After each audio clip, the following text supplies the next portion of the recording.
Ya, selamat sore Pak Dr. Maruli. Minta maaf untuk masalah teknis yang membuat kita akhirnya hari ini offline, tapi kemudian nanti akan diunggah video ini ke YouTube saya.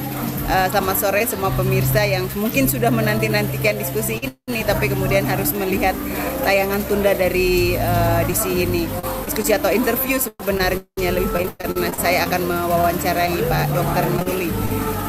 Sebelumnya untuk diketahui bahwa Dr. Maruli ini dokter yang terkena HIV tapi kemudian menjadi survive dan beliau ingin membuktikan bahwa dengan terkena HIV bukan berarti hidup ini berakhir. Nah, kita untuk pertama-tama sebelumnya kita akan dengar tentang apa sih HIV. Kalau kita tidak kenal maka kita tidak sayang. Kadang ada justifikasi dan diskriminasi terhadap teman-teman ODA. Nah, kami ingin Pak Dokter menjelaskan dari sisi medis karena beliau yang terkena HIV ini juga beliau adalah juga seorang dokter. Waktu dan tempat saya persilakan Pak. Terima kasih Kak Aprila. Saya boleh dikasih kesempatan di sini berbicara. Saya Dr. Gigi Maruli Togatorov. Saya adalah seorang yang terinfeksi HIV. Kalau sekarang saya bilang dengan orang dengan HIV atau ODIV ya. Aku selalu bilangnya seperti itu. Karena orang dengan HIV kalau di luar negeri biasanya FIVIL living with HIV gitu ya. Begitu kira-kira. HIV itu adalah human immunodeficiency virus atau virus yang menggerogoti kekebalan tubuh kita. Sedangkan AIDS adalah sindrom yang terjadi atau gejala-gejala yang kita alami, yang dialami akibat menurunnya kekebalan tubuh kita. Itulah HIV dan AIDS ya. Jadi kalau HIV itu adalah virus, bukan penyakit ya. HIV itu adalah virus. Jadi kalau AIDS itu adalah gejala atau penyakit atau sindrom yang ditimbulkan oleh virus tersebut. Ya. Jadi kalau misalnya saya tidak merasa sekarang saya sudah tidak ada penyakit yang menyertai. Supaya saya tidak ada penyakit penyerta, saya hidup sehat. Cuma di dalam tubuh saya ada virus. Itu aja sih. Di dalam tubuh saya ini ada virus. Dan virus di dalam tubuh saya sudah tidak terdeteksi dengan mengonsumsi ARV. Jadi fungsi ARV itu adalah menekan virus sampai tidak terdeteksi. Maksudnya virus HIV itu ada di dalam darah saya, tapi sudah tidak terdeteksi oleh alat pemeriksaan virus tersebut. Jadi alat pemeriksaan itu ada di laboratorium, jadi bisa dideteksi virus kita itu tidak terdeteksi lagi sama sekali karena saya sudah mengkonsumsi ARV secara rutin. Itulah kira-kira. Iya. Pak Dok, itu kalau dari yang terkena pertama lalu sampai kepada setelah dia mengkonsumsi ARV sampai tidak lagi terdeteksi itu kira-kira biasanya perkiraan itu berapa lama Pak Dok? Kita biasanya selalu itu kan monitoring ya, kita monitoring gitu ya. Setelah dia mengkonsumsi ARV, 6 bulan kemudian sudah bisa periksa viral load namanya atau jumlah virus. Kalau kepatuhannya benar atau obatnya cocok gitu ya. Jadi selama 6 bulan sudah bisa tidak terdeteksi. Ya, selama 6 bulan sudah bisa terdeteksi. Jadi biasanya kita usahakan itu juga untuk evaluasi kita ya. Untuk evaluasi kita, jadi 6 bulan setelah konsumsi ARV diharapkan sudah bisa memeriksakan viral load-nya atau jumlah virusnya. Itu kita bisa mengevaluasi di sana apakah obatnya itu berfungsi dengan baik. Kalau berfungsi dengan baik obatnya, maka kita dapatkan viral load atau jumlah virus yang tidak terdeteksi. Jadi kira-kira kita 6 bulan lah masanya gitu ya.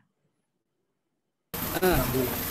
Iya, Pak Dok, itu artinya akan ada cukup waktu dan ketika terdeteksi bahwa tidak ada lagi virus di dalam tubuh, banyak orang yang menganggap dirinya sudah sehat. Bagaimana ini Pak Dok? Artinya dia sudah tidak lagi memiliki HIV. Bukan begitu, bukan maksudnya tidak terdeteksi itu bukan negatif jadinya ya. Artinya bukan negatif. Artinya kalau sudah tidak terdeteksi itu artinya bukan jadi tidak ada virus di dalam tubuh kita. Itu tetap kan ada di DNA kita kan. Sekarang kan sudah ada di DNA kita itu virus tersebut itu ya. Sudah ada di dalam tubuh kita. Jadi memang itu nggak bisa kalau masuk virusnya itu nggak bisa lagi dikeluarin. Memang sudah berbentuk DNA ya. Jadi kalau misal tapi sudah tidak terdeteksi dengan kita mengonsumsi ARV. Itulah fungsinya ARV sehingga menekan virus hingga tidak terdeteksi. Tapi bukan kita katakan kalau misalnya jadi berhenti minum ARV atau virusnya sudah tidak ada sama sekali. Virusnya masih tidak ada. Virusnya masih ada tapi sudah tidak terdeteksi ya, itulah. Itu aja sih, itu. Sudah tidak terdeteksi, beda dengan negatif ya. Iya. Oke, Pak Dok, saya minta maaf ya pemirsa kalau di belakang saya ada background yang tidak penting sebenarnya untuk masuk dalam diskusi ini karena saya berada di tempat yang salah pada waktu yang salah. Karena biasanya tempat ini sunyi, tapi pada hari ini saya lupa kalau di Jogja sedang ada wisuda dan banyak orang yang sedang menyelenggarakan pengucapan syukur di tempat ini. Nah, kita tinggalkan dulu HIV nih. Nah, maksudnya penyakit dan penularan. Kita ngobrol dulu tentang bagaimana Pak Dokter sampai bisa kena, lalu bagaimana Pak Dokter bisa menjalani itu, lalu kemudian keluar dari rasa rasa tertekan dan bagaimana masyarakat di sekitar mendorong Pak Dokter biar mungkin kalau tidak salah istri Pak Dokter juga ada saat itu masih hidup dan mungkin Pak Dokter bisa menjadi penguatan bagi teman-teman ODA yang lain yang sedang mendengar atau sedang melihat diskusi kita ini. Silakan Pak Dokter. Jadi bermula tahun 2014. Saya sebelumnya memang berdinas di Jakarta ya, di salah satu rumah sakit di Jakarta. Saya sebelumnya sudah sering sakit-sakitan ya, jadi sudah sering dirawat di rumah sakit sampai suatu saat di bulan Juli 2014 tiba-tiba internis saya, dokter yang merawat saya, dokter penyakit dalam, memeriksakan HIV saya, tapi tentu dengan persetujuan dari keluarga saya, ya, dan persetujuan dengan keluarga saya, sehingga didapatkan hasilnya ternyata HIV positif itu tahun 2014. Tapi kondisi saya pada saat itu memang sudah jelek sekali. Saya sudah ditemukan dengan stadium 4 ya, sudah stadium lanjut karena sudah CD4 kita ada namanya pemeriksaan CD4 atau daya tahan tubuh. Daya tahan tubuh saya itu kalau dihitungkan itu tinggal 10 dari nilai normalnya itu 500 sampai 1.500 ya. Nilai normalnya, tapi saya cuma ditemukan nilai CD4 atau daya tahan tubuh saya itu cuma 10. Halo? Halo, Kak? Iya, saya dengar Pak Dok. Di sini ribut sekali, jadi saya mute. Ya, silakan Pak Dok, lanjut. Jadi saya memang sudah tinggal udah banyak penyakit yang parah ya tahun 2014. Semenjak saat itu juga saya langsung keluar dari rawat inap tersebut ya. Keluar dari rawat inap tersebut karena saya pikir saya nggak perlu lagi dirawat-rawat karena saya mau lebih fokus untuk pengobatan HIV aja gitu loh. Karena saya sudah temukan, saya udah tahu sakit saya itu apa gitu loh. Apa penyebabnya sakit seperti ini ya, ternyata saya HIV positif ya. Saya langsung keluar dari rumah sakit, saya fokus ke pengobatan HIV saya gitu ya. Itu tahun 2014. Jadi saya memang ditemukan sudah stadium lanjut Jadi saya penyakit-penyakit yang lain juga sudah banyak yang saya alamin gitu ya, termasuk TBC, termasuk PCP, yang termasuk juga kulit saya ini sangat jelek sekali, yang merupakan ciri khas orang yang ada HIV yang stadium lanjut ya. Karena ya sudah sangat jelek sekali karena kondisinya memang sudah stadium lanjut. Jadi memang udah ciri khas yang orang HIV stadium lanjut itu saya alamin. Dari diare yang berkepanjangan juga sampai berat badan saya itu turun bisa sampai lebih dari 20 kilo. Jadi memang saya kurus sekali. Saya kondisinya memang sudah sangat jelek sekali pada saat itu. Kemudian memang juga banyak yang saya alamin ya. Berarti saya stadium itu kondisi tersebut saya diperkirakan sudah mengalami ini sudah berapa tahun sebelumnya gitu ya. Tapi saya nggak sadar kalau saya itu HIV gitu kan, saya nggak tahu gitu loh, kan nggak tahu. Perlu saya tegaskan lagi, saya tertular itu tentu saya pernah melakukan, saya sadar saya pernah melakukan kegiatan beresiko. Jadi faktor resiko saya itu adalah dari hubungan seksual. Saya selalu katakan, saya bukan tertular dari pekerjaan saya sebagai dokter gigi, bukan. Ya, tapi saya tertular dari perilaku yang beresiko yang pernah saya lakukan, yaitu perilaku seksual. Hubungan seksual yang beresiko. Itulah dari situlah saya ketularan virus HIV ya. Karena saya nggak tahu gitu loh. Karena saya nggak tahu. Kalau saya mungkin tahu, saya nggak perlu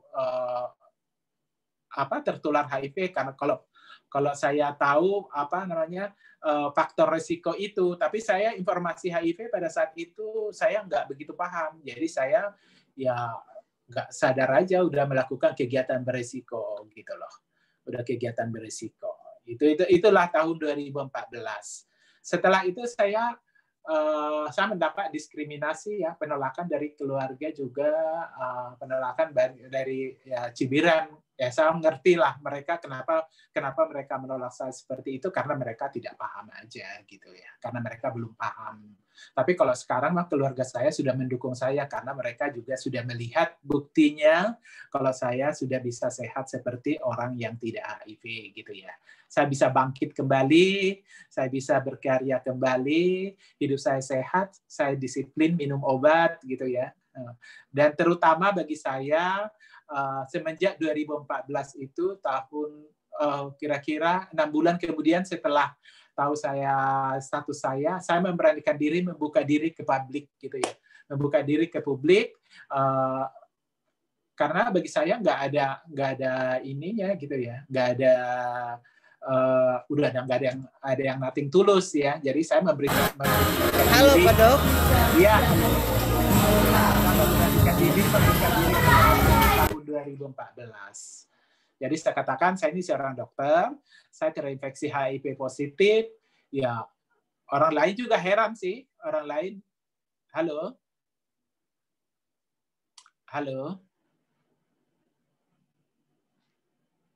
Kak. Iya, saya dengar. Iya. Saya mute karena di sini musiknya kencang. Iya, saya dengar. Terus ya sejak saat itu saya membuka diri, saya merasakan kelegaan yang luar biasa karena saya tidak perlu menutupi status saya. Biarlah orang tahu gitu ya. Satu hal juga tujuan saya membuka diri itu positif supaya orang lain bisa berjaga-jaga seperti saya, tidak perlu tertular HIV seperti saya, tidak perlu tertular HIV seperti saya ya, supaya orang lain bisa berjaga-jaga, supaya orang lain bisa menjaga diri. Saya juga punya prinsip stop HIV di dalam saya gitu ya. Saya tidak perlu menularkan HIV kepada siapapun gitu ya.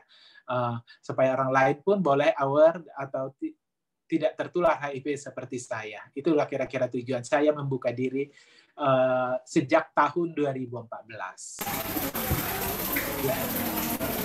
Menarik sekali ya Pak Dok, karena ini penyakit yang kemudian mendapat stigma dari masyarakat, bahwa bahkan ketika berdekatan dengan seorang ODA pun orang masih merasa bahwa itu sangat berisiko dan mereka menjauh.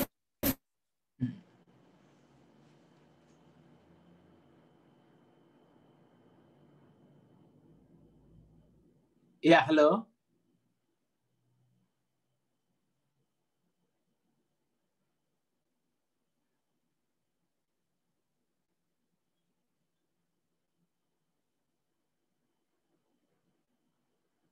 Halo.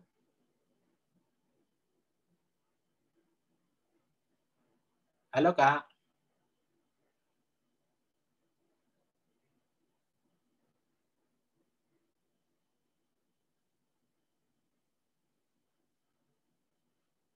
Halo, Kak.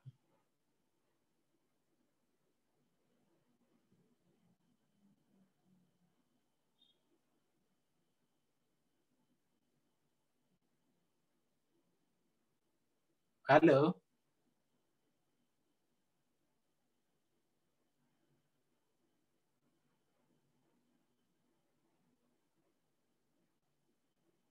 Halo.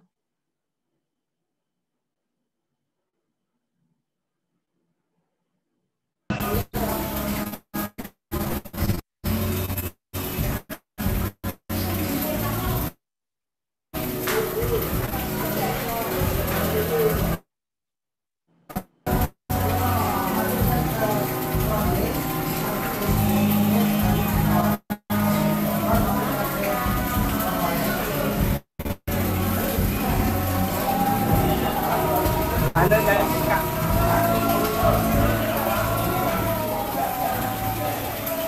Iya, iya. Sabar ya, ini sepertinya ada gangguan-gangguan nggak penting ini. Sabar ya, sudah saya remove ya. Saya pikir orang mau bergabung dengan kita, tahu-taunya kayaknya ini orang mau ganggu ini. Enggak, dia memang ada teman saya tadi. Oke, silakan Pak Dok, lanjut. Oke. Jadi tujuan saya membuka Iya. diri itu. Oke, silakan dilanjut Pak Dok. Tujuan saya membuka diri itu adalah positif. Ya. Tujuan saya membuka diri itu adalah positif. Jadi supaya orang lain aware, tidak perlu tertular HIV seperti saya.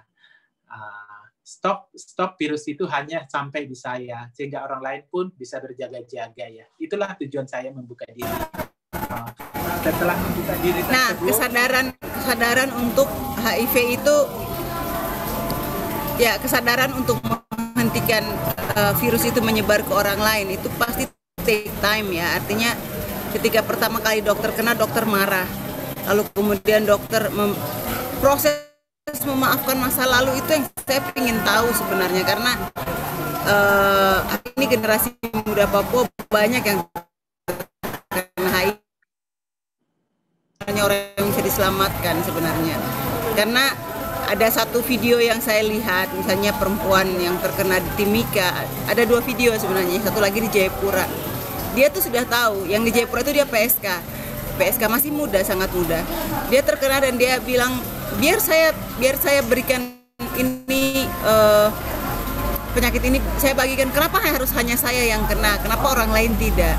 Jadi artinya memaafkan masa lalu dan diri sendiri ini penting, dan saya ingin sebenarnya dokter lebih cerita lebih banyak dalam proses ini, karena yang di Timika itu mirip ya. Itu kalau bisa cari di cari di Google, itu akan ada video-video teman-teman Oda yang ada di Papua yang sempat diwawancarai oleh misalnya Komnas Perempuan. Itu cukup banyak yang kemudian belum memaafkan masa lalu dia, dan kemudian juga membiarkan itu menjadi sesuatu yang terus dia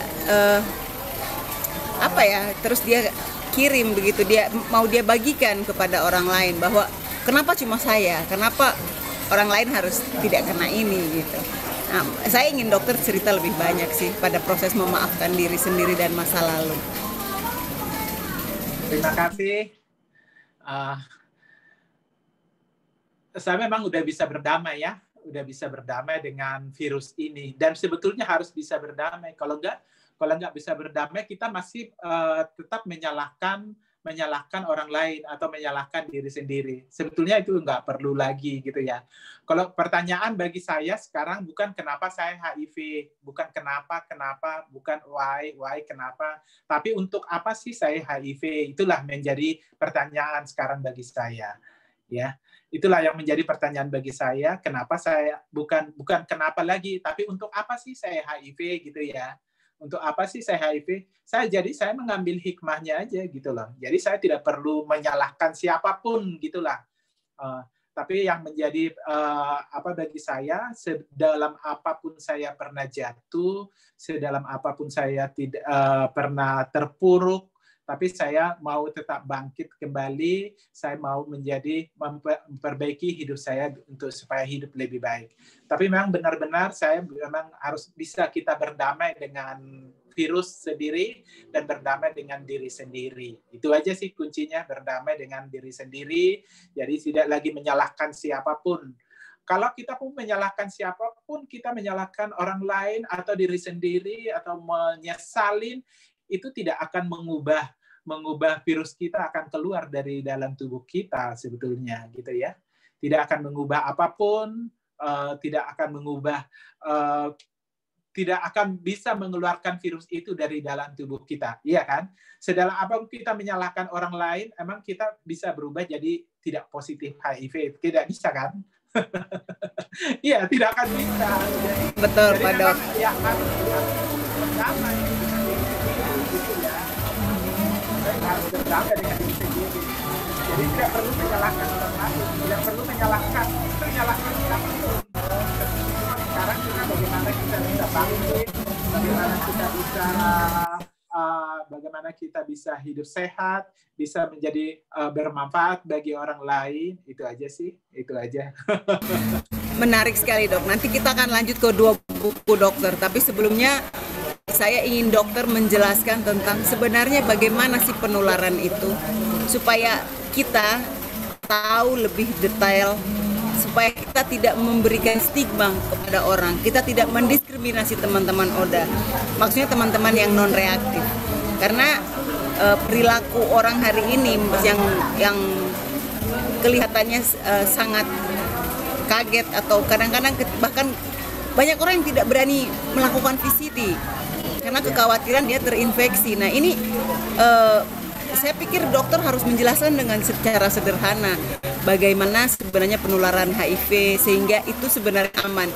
Saya sendiri dengan teman-teman ODA saya kenal lama, banyak dari Jayapura sampai di Jogja, dan saya juga sedikit tahu banyak tentang penularan dan lain-lain. Tapi ini pengetahuan-pengetahuan yang harus disebarluaskan supaya kita terdidik dan tidak melakukan diskriminasi masyarakat secara luas. Dan justru banyak orang yang meninggal, teman-teman ODA meninggal itu bukan karena penyakitnya, tetapi karena mereka didiskriminasi, atau oleh karena sikap keluarga yang tidak bisa menerima mereka. Lalu akhirnya padahal misalnya mereka orang yang sangat berpotensi dalam bidang pekerjaan mereka misalnya. Nah ini kan sangat disayangkan karena ketika ketakutan fisik itu ketika tahu bahwa ketika dia sudah terkena dia positif lalu kemudian hidupnya pendek, padahal kan tidak seperti itu Pak Dok. Nah ini yang saya ingin Pak Dokter menjelaskan penularannya supaya menjadi edukasi kita bersama sore hari ini. Silakan Pak Dok. Penularan HIV itu kan hanya ada 3 ya. Satu dengan kontak darah, terus kemudian cairan kelamin dan air susu ibu, gitu ya, air susu ibu. Jadi dari kontak darah ya, dari cairan seksual selalu saya bilang, tapi kebanyakan sih kalau dulu-dulu kan masih banyak yang dari jarum suntik yang bergantian ya. Tapi kebanyakan sih dari faktor hubungan seksual. Faktor hubungan seksual ini yang bagaimana? Yang berisiko. Kalau kita tertular HIV ya, tertular HIV tentu ada salah satu pasangan yang memang dia positif HIV. Iya kan? Jadi kalau misalnya ada hubungan seks dari satu orang ke orang lain gitu ya, tapi kalau sama-sama tidak ada virus HIV, tentu tidak akan terjadi penularan. Kenapa sih terjadi penularan? Ya tentu salah satu partner ini yang berpartner ini ada salah satu yang mempunyai virus HIV. Jadi nggak ujuk-ujuk ya kalau misalnya tertular HIV padahal si ini tidak ada virus HIV, si ini tidak ada virus HIV, tidak akan terjadi penularan ya. tidak akan terjadi penularan. Kenapa terjadi penularan? Ya berarti salah satu daripada individu tersebut ada salah satu yang mempunyai virus HIV di dalam darahnya, di dalam tubuhnya, gitu ya. Jadi kalau misalnya, jadi sebetulnya kampanye kita sekarang, siapa yang pernah melakukan kegiatan berisiko, ya wajib memeriksakan dirinya HIV-nya, ya, memeriksakan status HIV-nya ke layanan, ya. Itu dia. Itu dia lapor proses penularannya. Jadi siapa yang beresiko ya merasa diri beresiko, pernah melakukan kegiatan beresiko, ayo periksa HIV-nya gitu kan. Kita nggak perlu takut gitulah, karena kita, artinya apakah dengan bersentuhan begitu kita yang negatif bisa terkena atau tidak, atau misalnya bersalaman dan lain-lain, itu saya pikir hal-hal kecil-kecil yang harus dijelaskan sih Dok, maksudnya karena itu diskriminasi itu mulai dari pemahaman yang salah Dok, menurut saya. Silakan Pak Dok. Iya, penularan HIV itu tidak mudah menular ya. Jadi HIV itu tidak mudah menular karena kita mempunyai 4 prinsip penularan, ya, 4 prinsip penularan. Jadi prinsip yang pertama itu ada virus yang keluar dari dalam tubuh kita, ya. Dari seorang yang positif ada yang keluar dari seorang, misalnya saya, ya, ada yang keluar dari saya, virusnya itu yang keluar dari saya, gitu kan. Kemudian virus itu hidup, ya, virus itu hidup, terus kemudian virus itu cukup, ya, kemudian virus itu masuk ke orang lain. Jadi kalau 4 prinsip ini, kalau keempat prinsip ini dipenuhin, baru terjadi penularan, ya. Jadi kalau misalnya, jadi tidak akan mudah, ya. Jadi kita tidak akan mudah menular, tidak akan semudah itu menular, karena HIV juga tidak menular dengan kontak sosial atau dengan misalnya bersalaman atau bersentuhan atau memakai tempat makan alat yang sama, itu tidak akan terjadi penularan, ya. Jadi ada prinsip. Berarti kalau orang bersin gimana? Kenapa? Kalau bersin. Bersin. Iya. Iya. Bersin kan yang ada bersin kan nggak ada kontak darahnya kan. Virus nggak ada di dalam air kita. Oh, iya. Jadi virus itu tidak ada, jadi yang ada di dalam darah kita, ya.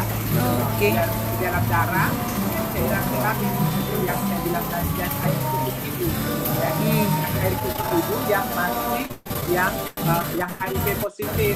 Tapi kalau sekarang kan sudah dengan kemajuan sekarang, dengan minum ARV, seperti saya bilang saya tidak bisa lagi menularkan HIV karena virus di dalam darah saya sudah tidak terdeteksi. Ada virus di dalam darah saya, tapi saya tidak bisa menularkan HIV lagi ke orang lain karena sudah tidak terdeteksi, gitu ya. Walaupun saya berhubungan dengan pasangan saya, misalnya, pasangan saya tetap tidak HIV positif karena virus di dalam darah saya sudah tidak terdeteksi dengan saya mengkonsumsi ARV. Jadi nggak perlu takut sebetulnya, gitu ya. Iya. Oh, Dok, artinya yang pada fase ini yang saya pernah dengar kalau sudah tidak terdeteksi mereka bisa punya anak itu ya, Dok? Iya. Oke. Yang tidak terdeteksi bisa punya anak, gitu ya, bisa punya anak yang tidak terinfeksi HIV. Pasangannya yang negatif pun tidak akan tertular HIV, gitu kan? Pasangannya, jadi banyak teman-teman saya yang pasangan yang satu positif, yang satu negatif, itu namanya serodiskordan. Jadi satu positif, satu negatif, istrinya tidak tertular atau suaminya tidak tertular dari istrinya, anaknya juga tidak tertular, ya. Anaknya juga tidak tertular. Bahkan yang sama-sama positif pun bisa punya anak, ya. Sama-sama positif pun bisa punya anak, tapi anaknya sendiri tidak tertular, gitu loh, Kak.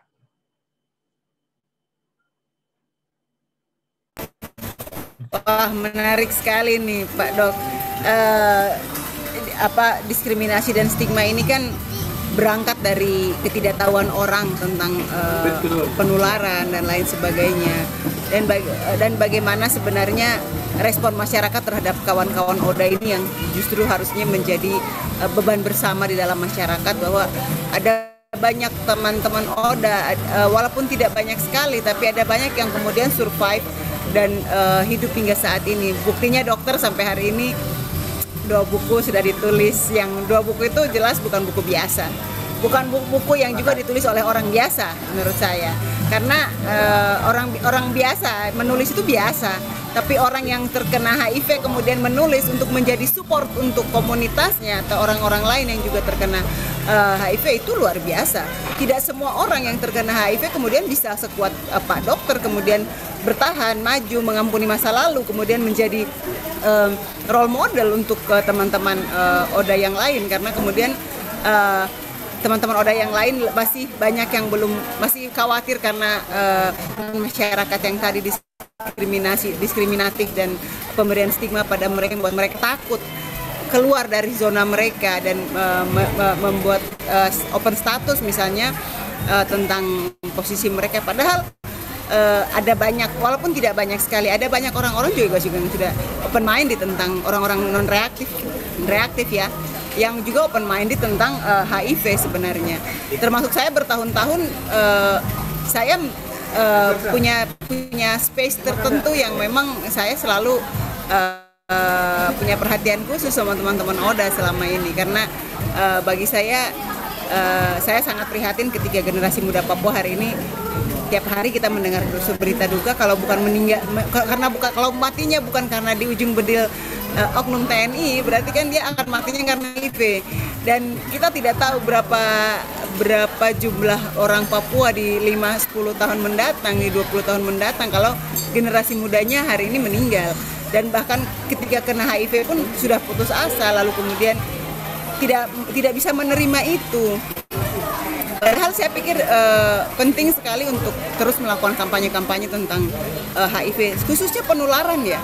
Karena banyak saya mengalami ketika dengan teman saya misalnya, kakak itu orang yang pakai baju itu dia tuh ODA. Saya dalam hati, kamu ngomong sama orang yang salah gitu. Mungkin dia berpikir saya akan merespon, oh ayo kita pulang atau seperti apa. Saya dalam hati, kamu bicara sama orang yang salah. Saya udah tahu ODA dan saya yang mana? Ayo kita ke sana yuk ngobrol.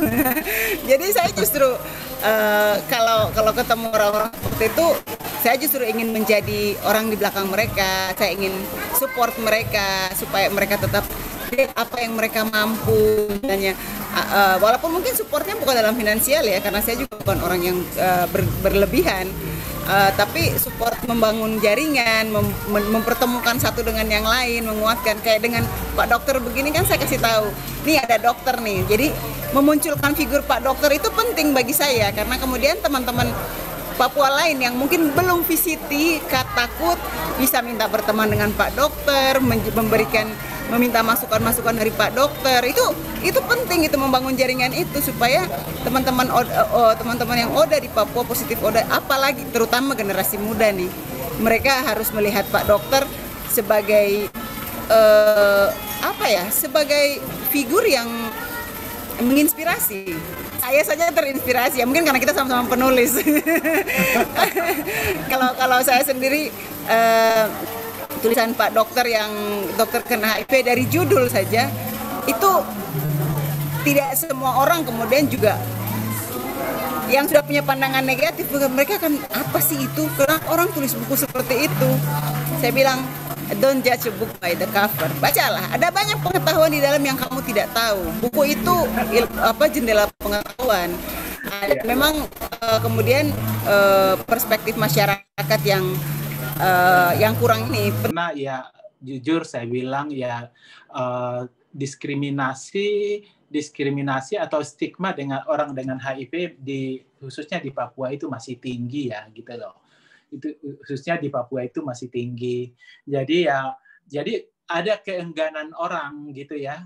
Banyak keengganan orang untuk membicarakan HIV gitu ya, karena dianggap itu sesuatu yang sesuatu yang memalukan, atau menganggap sesuatu yang nggak perlu yang tabu dibicarakan di publik, padahal sebetulnya itu sangat penting gitu ya. Itu yang menjadi apa saya sekarang. Itu yang menjadi perjuangan saya sekarang. Jadi kalau saya pun membuka diri seperti ini, sebetulnya buat apa sih saya membuka diri? Supaya orang lain pun bisa, masyarakat pun bisa mendengar, bisa melihat ya, bisa mengetahui informasi HIV yang benar. Kenapa terjadi stigma dan diskriminasi? Itu karena pemahaman masyarakat yang sebetulnya yang masih kurang gitu ya.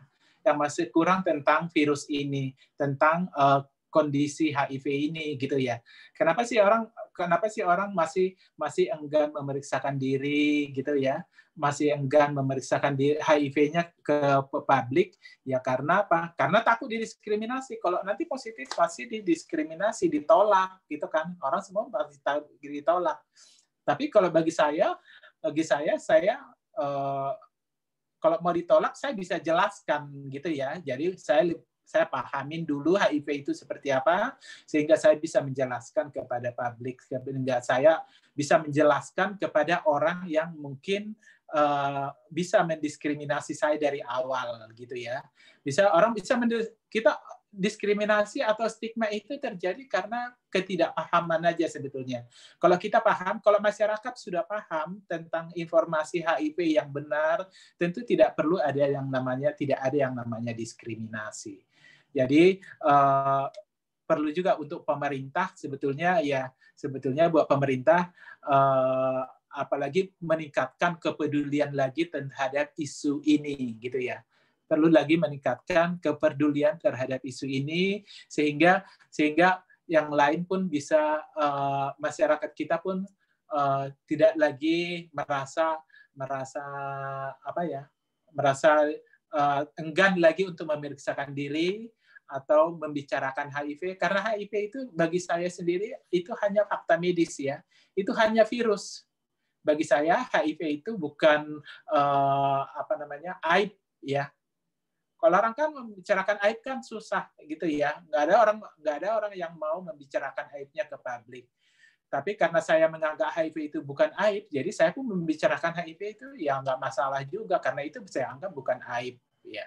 Bukan aib. Jadi saya pun membicarakan HIV itu, menjelaskan HIV itu di depan publik pun, itulah awal keterbukaan saya. Saya terbuka karena menyadari HIV itu bukan aib, itu tidak perlu saya harus malu menceritakan, itu hanya fakta medis ya, hanya fakta medis saja. Jadi kenapa kita harus malu? Jadi kalau saya pun merasa saya pernah berbuat salah di masa lalu, tapi kan saya bisa bangkit kembali, saya bisa memperbaiki diri saya lebih baik lagi. Itu aja sih, Kak.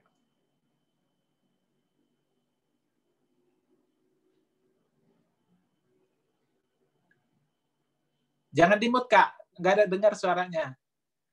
Tidak.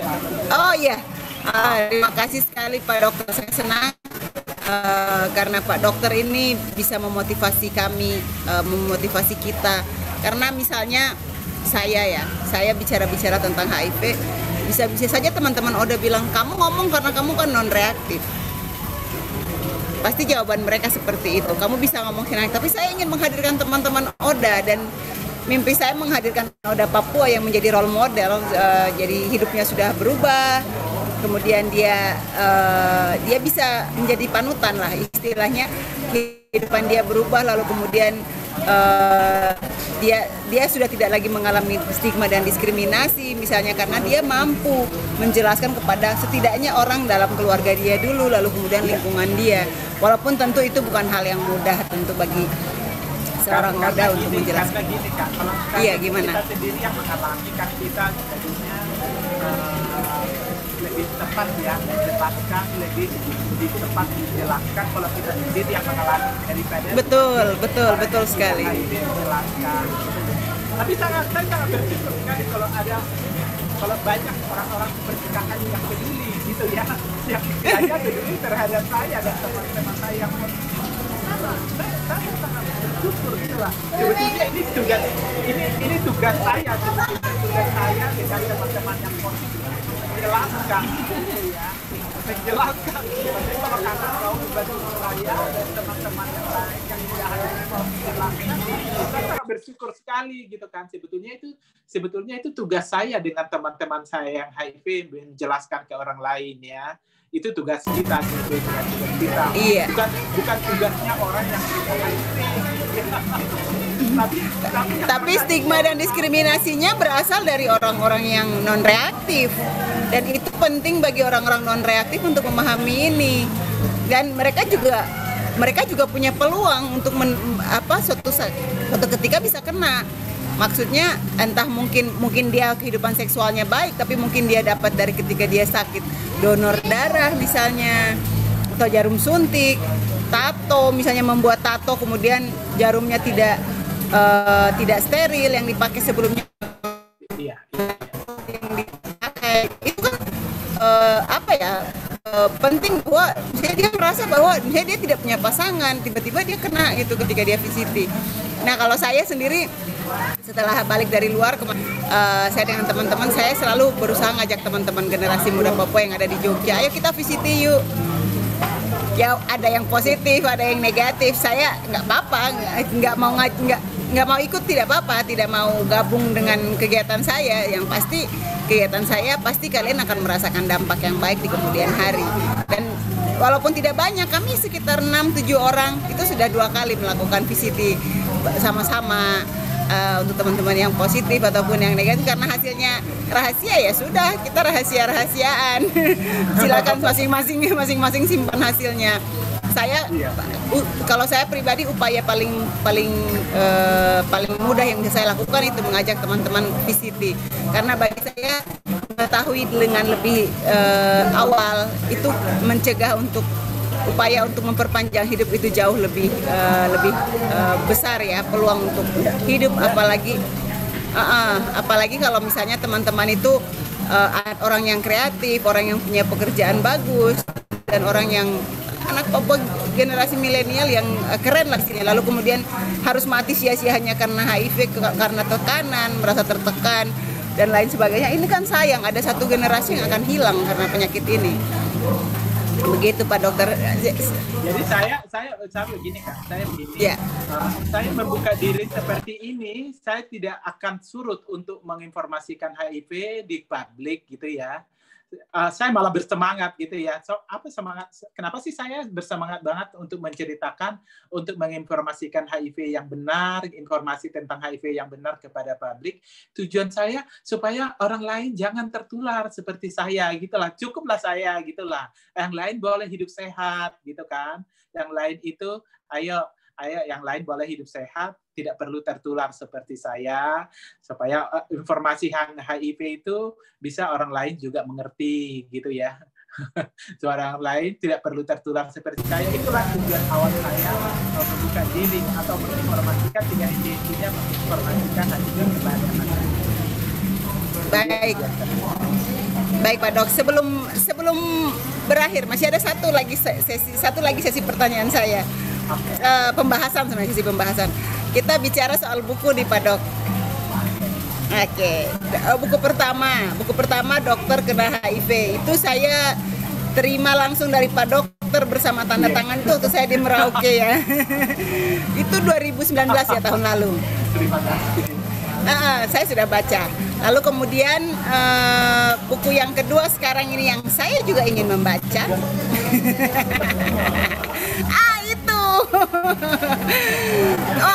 Dari judulnya saya suka sekali judulnya. Punya Arti Sebelum Mati. Ini judul yang sangat memotivasi, sangat membangun rasa percaya diri bagi teman-teman ODA. Yang ketika mereka membaca tulisan itu, judul itu, mereka akan sangat tertarik atau mereka akan sangat termotivasi dengan buku ini. Bisa Dokter yang pertama, mungkin pemirsa banyak yang atau penonton banyak yang belum membaca, nanti bisa cari-cari di Google. Saya penasaran dengan buku kedua. Mungkin Dokter bisa kasih begitu sedikit tentang apa sih isi buku itu tentang apa sebenarnya, terus tujuan Dokter menulis buku itu untuk apa? Silakan Pak Dok. Jadi buku ini sebetulnya buku kedua ini saya tulis adalah kelanjutan dari buku pertama.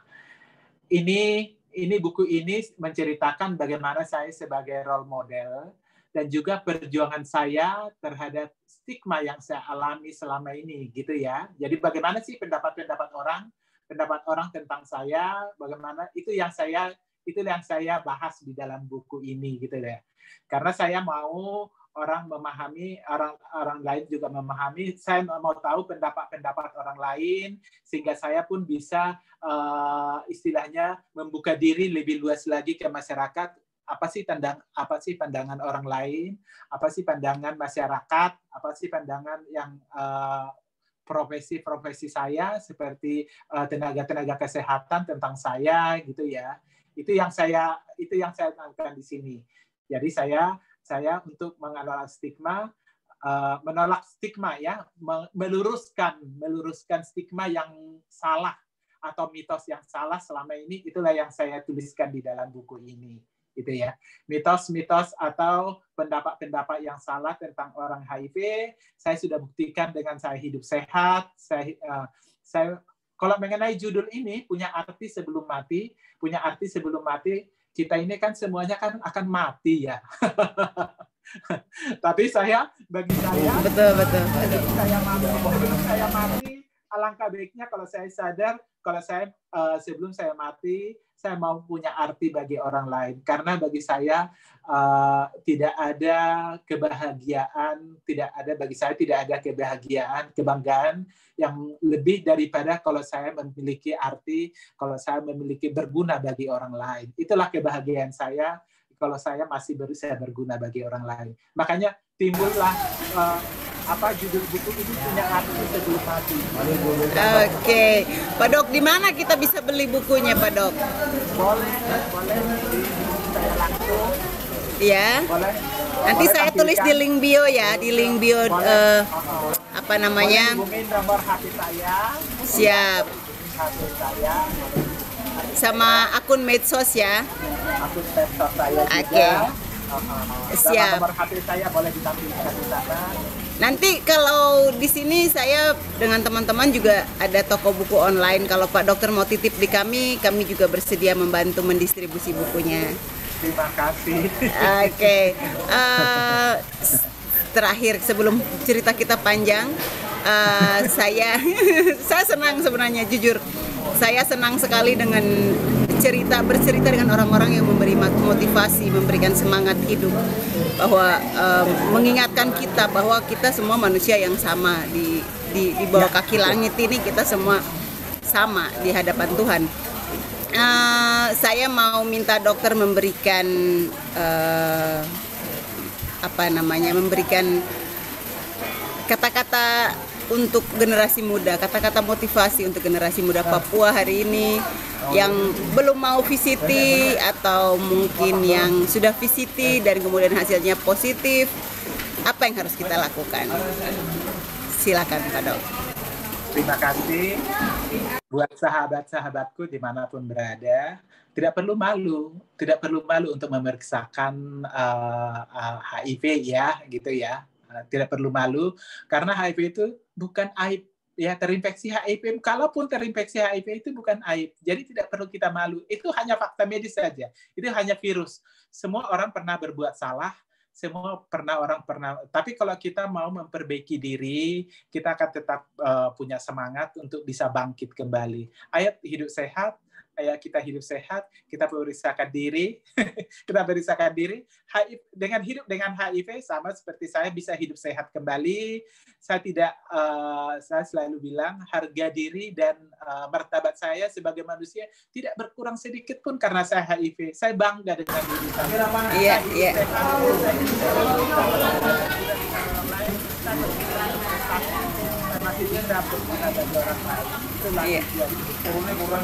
Oke. Terima kasih Pak Dokter untuk bincang-bincang pada sore hari ini. Semoga bermanfaat bagi kita semua yang mendengar, yang melihat video ini di mana saja berada. Kita bertemu lagi di episode-episode berikutnya, di interview atau diskusi santai saya berikutnya dengan orang-orang yang terus memotivasi dan memberikan semangat baru bagi kita. Selamat sore. Terima kasih Kak Aprila. Iya, sama-sama. Curhat di sini gitu ya. Iya, sama-sama Pak Dokter. menyampaikan video seperti ini membicarakan HIV, menginformasikan HIV, dan kita sama kasih cerita saya tentang informasi. Iya. Saya sangat bersyukur sekali dikasih kesempatan. Iya, semoga akan ada kesempatan dari teman-teman siapapun yang melihat video ini, jaringan Pak Dokter akan lebih luas ke depan, akan mendapat banyak kesempatan berbicara, bertemu dengan banyak orang. Kita akan semakin memberikan edukasi yang baik tentang HIV/AIDS kepada masyarakat, bukan cuma Papua tapi Indonesia. Ya, terima kasih. Ya. Selamat sore Pak Dokter. Ya.